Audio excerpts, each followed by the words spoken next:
दोस्तों नमस्कार। मोदी सरकार को तुरंत एक अध्यादेश लाना चाहिए कि पुलिया, ई रिक्शा, स्ट्रीट लाइट से लेकर विमान और मकान तक जिसका भी उद्घाटन भारत में संभव है वह सिर्फ नरेंद्र मोदी जी ही करेंगे। नए राष्ट्रपति, नए उपराष्ट्रपति, नए मंत्री, नए कोई पदाधिकारी, सिर्फ और सिर्फ नरेंद्र मोदी ही इस सरकार में हर भारत के काम का, छोटा हो या बड़ा हो, उसका उद्घाटन करेंगे।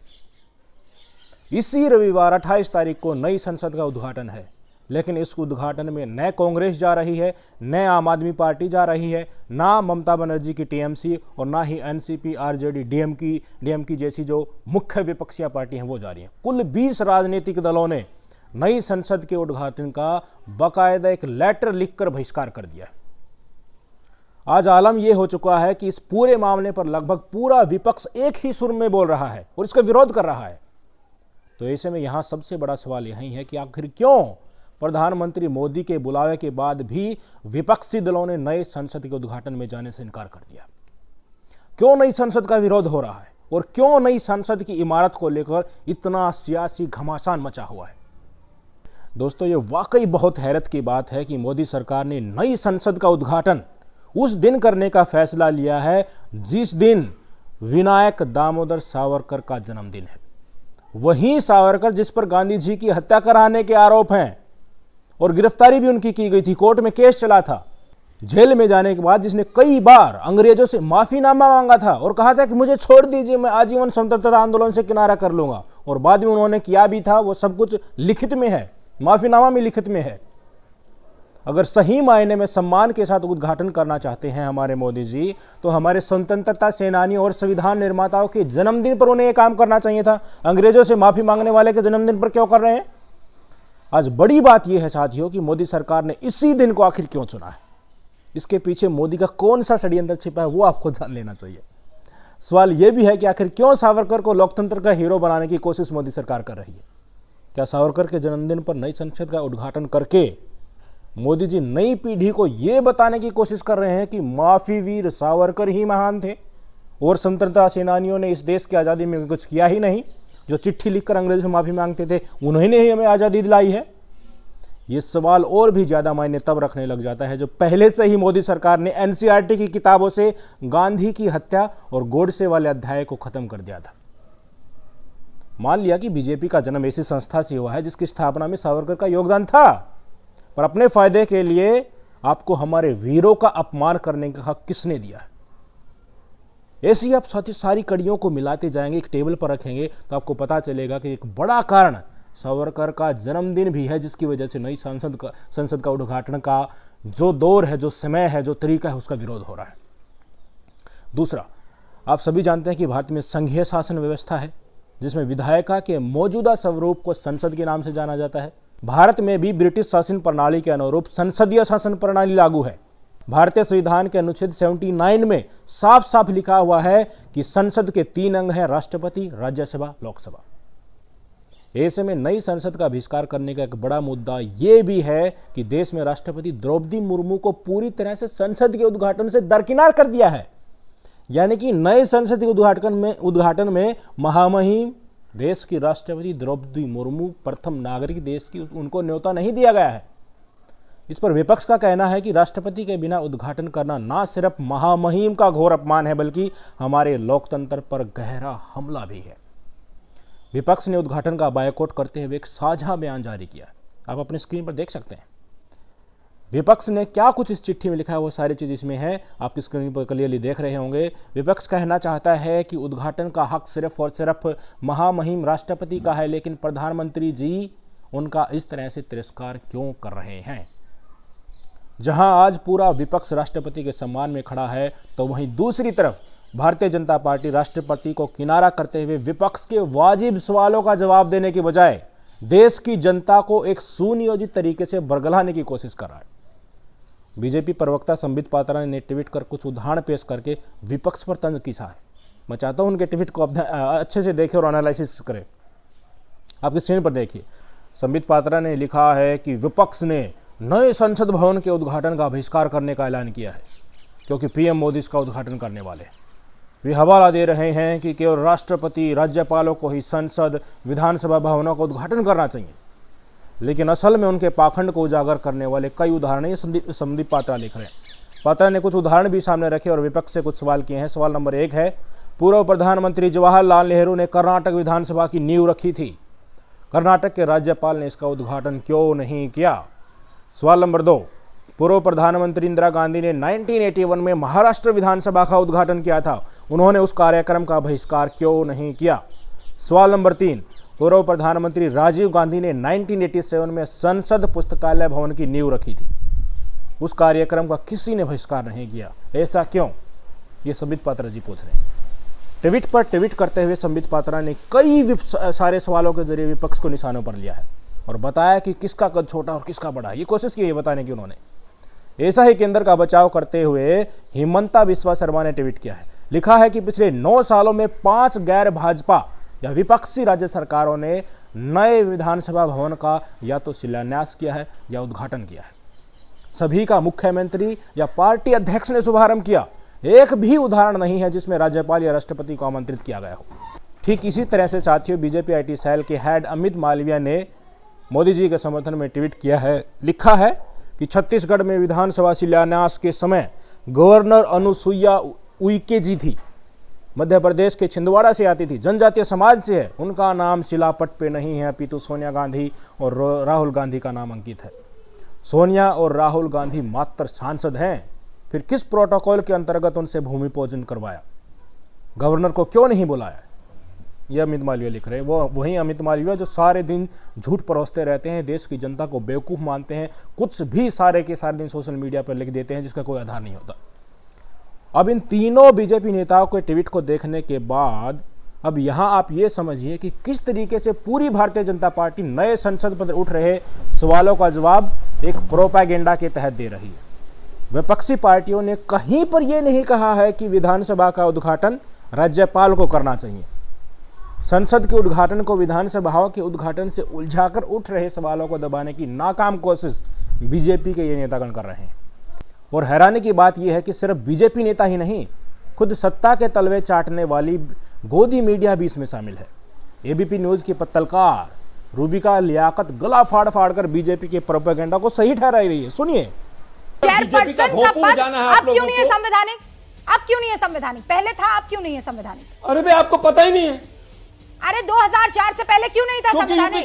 नेहरू जी के टाइम पे क्यों नहीं था संवैधानिक? कर बैठे ना आप। कह रहे हैं यूपीए का पद संवैधानिक था। ये नहीं पता है। अरे छोड़िए ना, आप तो बीजेपी के प्रवक्ता से भी ज्यादा गंदी तरह कैसे छोड़ दूं? बीजेपी के प्रवक्ता कर रहे हैं। ये मणिपुर का विधानसभा है। सुनिए ना, मैं उत्तर दे रहा हूं। उद्घाटन सोनिया गांधी ने कैसे किया? गौरव भाटिया जी भेजा होगा। ये हाल है गोदी पत्रकारों का। ये लोग हर हाल में बीजेपी के कुकर्मों को सही ठहराते हुए उसके एजेंडा को पूरा करने का काम करते रहते हैं। पत्रकार का धर्म निभाने की बजाय बीजेपी प्रवक्ता की तरह ये गोदी मीडिया वाले मोदी साहब को डिफेंड करने लग जाते हैं। जातिवाद के जंजाल में काला मुंह करा चुकी चित्रा त्रिपाठी चिल्लम चाट मचाकर मोदी सरकार को कैसे डिफेंड कर रही है, ये भी आप सुन लीजिए। इतना नाराज होने की जरूरत नहीं है। अब समय हमारे पास है नहीं, मुझसे लड़ने के लिए सदन का आप बीच में मत टोकिए। हाँ ठीक है, बोल लीजिए। आपके साथ दिक्कत क्या है ना, जब बोलने लगो तो बीच में टोकने लगती है। आप अपने ऊपर काहे ले रही हैं? मैं तो बीजेपी को बोल रही हूँ, आप क्यों टची हो रही हैं? दोस्तों, आलम यह है कि पूरा गोदी मीडिया नई संसद पर हो रहे विवाद पर सवाल करने के बजाय खुद बीजेपी एजेंट बनकर मोदी सरकार की नाकामियों और कमियों को छुपाने का काम कर रही है।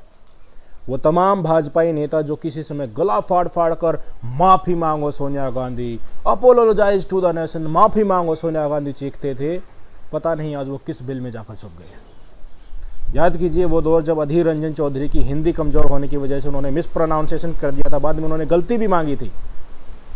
उस समय संसद भवन में स्मृति ईरानी सभी बीजेपी नेताओं के साथ भरी संसद में भोकाल काट रही थी कि सोनिया गांधी माफी मांगो Sonia Gandhi, apologise to the nation.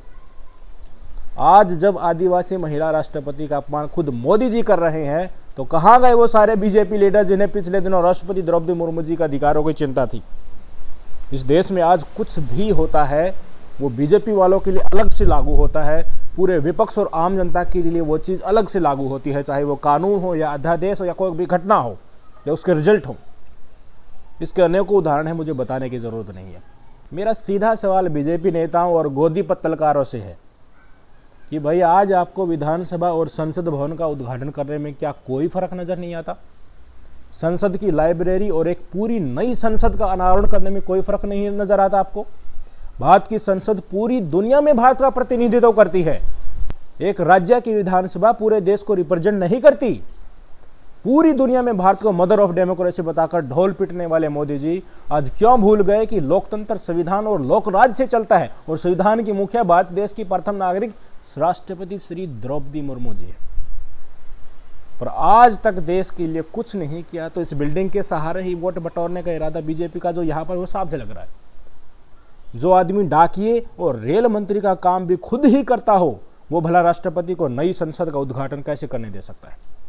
रात दिन टीवी पर बैठकर जहर उगलने वाले गोदी मीडिया के दलाल पत्रकारों को अब नजर नहीं आ रहा है कि देश में इस घटना से देश का कद बढ़ रहा है या मोदी जी का व्यक्तिगत राजनीतिक कद बढ़ रहा है। एबीपी न्यूज की सीनियर गोदी पत्रकारों की हेड जो है रूबिका भाईजान जी, वो कहती है कि मोदी है तो मुमकिन है। तो क्यों आज इस गोदी पत्रकारों को दिखाई नहीं दे रहा कि नए संसद के उद्घाटन में राष्ट्रपति को न्योता नहीं मिला है? क्या कोई जवाब इन पापा की परियों के पास है? दरअसल राष्ट्रपति द्रौपदी मुर्मू जी को इस उद्घाटन से परे रखने का एक मुख्य कारण ये भी है कि मोदी और उसका मंत्रिमंडल एक छाप छोड़ना चाहता है कि हमने भी कुछ बनवाया है। क्योंकि बहस होती है ना, कांग्रेस वाले कह देते हैं कि हमने तो ये किया वो किया, फिर ये पलटवार में कह देते हैं कि 70 साल में कुछ नहीं किया, तो अब ये आगे बताएंगे कि देखिए हमने ये बिल्डिंग बनवाई। यानी मोदी सरकार खुद की छवि को गढ़ने के लिए ये सब कुछ कर रही है। इसको राष्ट्रीय मुद्दा बनाकर बीजेपी 2024 में वोट मांगेगी, ये तय है, आप देख लेना। कर्नाटक के इलेक्शन में नाक कटने के बाद ये स्पष्ट हो चुका है कि धरातल पर यानी क्षेत्रीय मुद्दे जैसे शिक्षा, स्वास्थ्य, रोजगार, महंगाई, इन पर बीजेपी पूरी तरह से फेल हो चुकी है। ये कर्नाटक ने दिखाया। इसलिए अब जनता को बेवकूफ बनाने के लिए मोदी के पास कुछ गिने चुने जो राष्ट्रीय मुद्दे बचे हैं, जैसे एक राम मंदिर का होगा, 370 को हटाना होगा, 80 करोड़ जनता को फ्री राशन देना होगा, और इसमें एक और ये लिस्ट में नई ऐड हो जाएगी कि हमने नई संसद बनवा दी। इन्हीं मुद्दों के सारे मोदी जी 2024 का लोकसभा चुनाव जीतना चाहते हैं।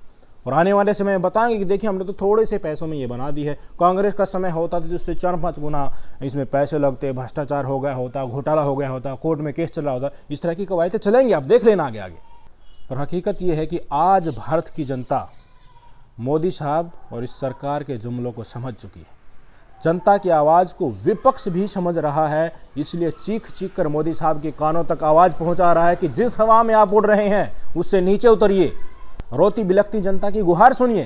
पर सत्ता के घमंड में चूर मोदी जी ना तो महंगाई का मैं बोल रहे हैं और न बेरोजगारी का बै बोल रहे हैं तो सिर्फ जय श्री राम। पर सच्चाई तो ये है कि कर्नाटक में जिस पार्टी के बजरंगबली ही नहीं हुए, तो लोकसभा चुनाव में उसके श्री राम कैसे हो सकते हैं भाई? जहां बजरंगबली जाते हैं उसके पीछे पीछे ही तो श्री राम जी जाते थे। बीजेपी को ये समझना चाहिए। बाद में चल रहे मोदी के ओरा को गढ़ने वाले भोकाल के बीच आपको ये समझना बेहद जरूरी है कि भारत के राष्ट्रपति वरीयता में सबसे पहले स्थान पर आते हैं, उसके बाद उपराष्ट्रपति आते हैं और तीसरे नंबर पर प्रधानमंत्री जी आते हैं। लेकिन 2014 के बाद पनपे नए भारत में पता नहीं कौन सा नया भारत ये घट रहे हैं, उसमें संवैधानिक बारीकियों और प्रोटोकॉल को किसी की भी परवाह नहीं है। अपने मन से सब कुछ चलाते जा रहे हैं, जैसे मैं ही हूँ जो कुछ भी हूँ। मोदी शासन के सभी कामों को सही ठहराने की कवायद, वो चाहे वो किसी भी तरह से हो रहा हो, उसकी कवायद पूरी तरह से अंधाधुंध तरीके से जारी है। अब इसी में एक मुद्दा चल रहा है राजदंड भेंट करने को लेकर। जब हमें आज़ादी मिली तो अंग्रेज़ों ने एक छड़ी भेंट की थी जिसको राजदंड कहा जाता है, सत्ता हस्तांतरण का वो प्रतीक होता है। हम जो है गुलामी से आज़ादी में जब आए थे 1947 में, उस समय आज़ादी से कुछ 1-1.5 घंटे पहले ही अंग्रेज़ों ने नेहरू को, प्रथम प्रधानमंत्री जो हमारे थे, उनको एक छड़ी भेंट की थी जिसको राजदंड कहते हैं।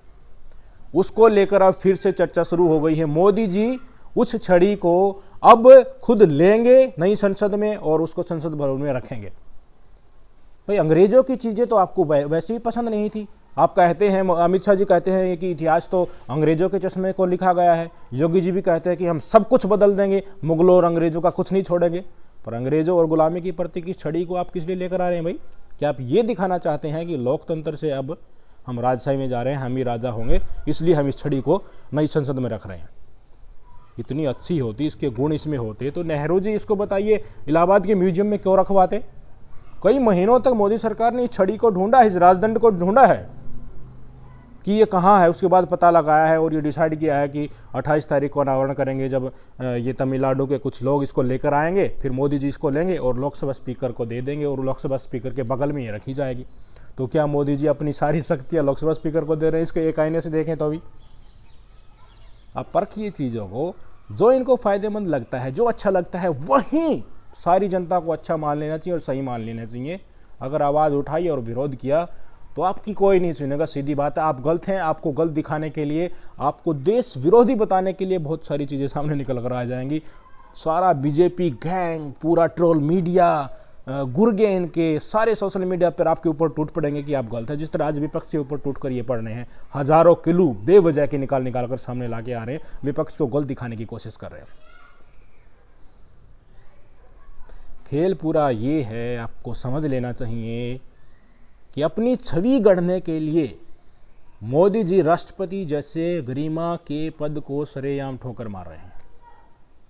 एक राष्ट्रीय मुद्दा जिसके सहारे सालों तक बीजेपी अपनी राजनीतिक रोटियां सेकेगी, उसी का इंतजाम इस उद्घाटन से बीजेपी कर रही है। धरातल पर उतरने की बजाय एक और हवाई का मुद्दा क्रिएट कर रही है। भाई, इस उद्घाटन करने से मोदी जी, आप इसके नाम पर वोट मांगेंगे तो आम जनता के जीवन में क्या फर्क पड़ जाएगा? उनको क्या आसानी हो जाएगी? क्या महंगाई कम हो जाएगी? उनको रोजगार मिल जाएगा? क्या उनकी आर्थिक अपलिफ्टमेंट हो जाएगी? ये झूठ का आडंबर ज्यादा दिन तक चलेगा नहीं, ये स्पष्ट है। देश की जनता सब कुछ देख रही है।